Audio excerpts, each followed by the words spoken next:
The U.S. State Department has recently expressed disappointment at the Indian government's refusal to allow a delegation on religious freedom to visit the country this week. 3 delegates from the U.S. Commission on International Religious Freedom were scheduled to visit India, but they were not granted visas. One of those delegates is Father Thomas Reese, and he joins us now from our Washington, D.C. bureau. Father, thanks for joining us today. Good to be with you, Heather. What was the purpose of your delegation's scheduled trip to India? Well, the reason we like to visit countries is so that we can get the actual facts and circumstances of the situation of religious freedom in a country by visiting it, by talking to religious leaders, talking to people on the ground, and also talking to government leaders to get their side of the story.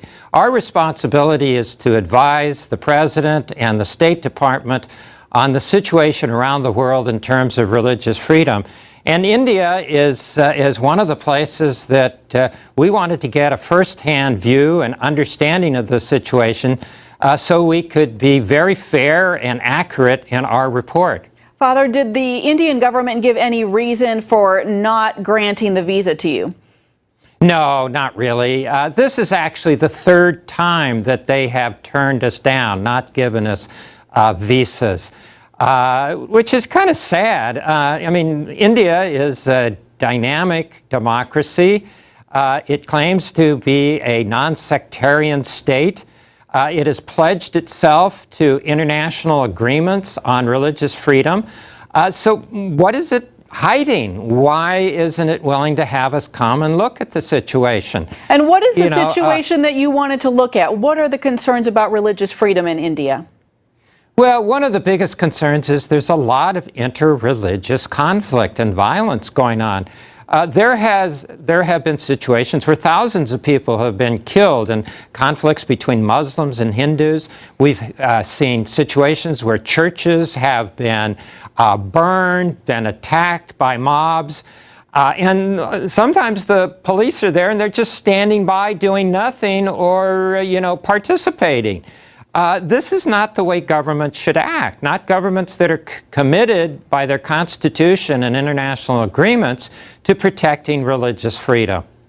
And what have you seen with Christian churches as targets in particular? Is the violence there increasing? What's going on with that?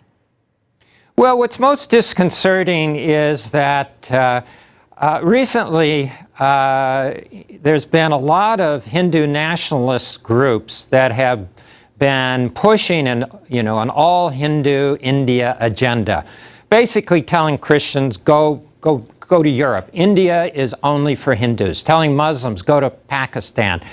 And so we've seen that kind of atmosphere, that kind of rhetoric encouraging radicals to attack churches, to disrupt religious services, to actually injure and rape people who, Christians and others who, don't follow the same faith they do.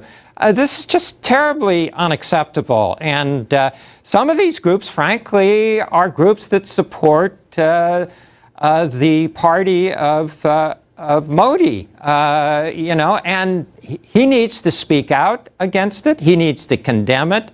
And not just in English to the international press, he needs to do it to his own followers and the local languages that they understand. What is your hope at this point going forward? You have not received visas. You've applied multiple times. What's the plan now? Well, our plan is to do our report to the best ability that we can. We have other sources of information, obviously newspaper reports, NGOs and other groups, religious leaders who come and visit us in Washington and report on what's going on there. We would have liked to have had firsthand personal contact with the Indian people in their country and with their government and their religious leaders. But, we're going to do the best we can with our report, lacking that personal contact. All right, and Father, can you tell us a little bit more about these radical Hindus and their attacks on churches? I know our audience is especially interested in that. Well, it's really bad.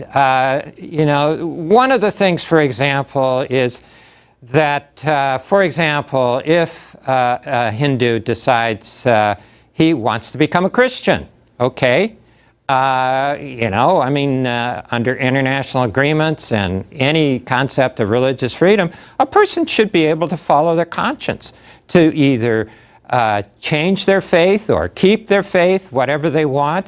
But they're stirring up trouble frequently by saying, oh no, these people are being forced to become Christians, which is utter nonsense. And then, so that riles up mobs and crowds to attack Christian churches and Christian ministers. This is the kind of thing that we're very concerned about. All right, Father Thomas Reese, a lot going on, a lot to pray about. Thanks for joining us.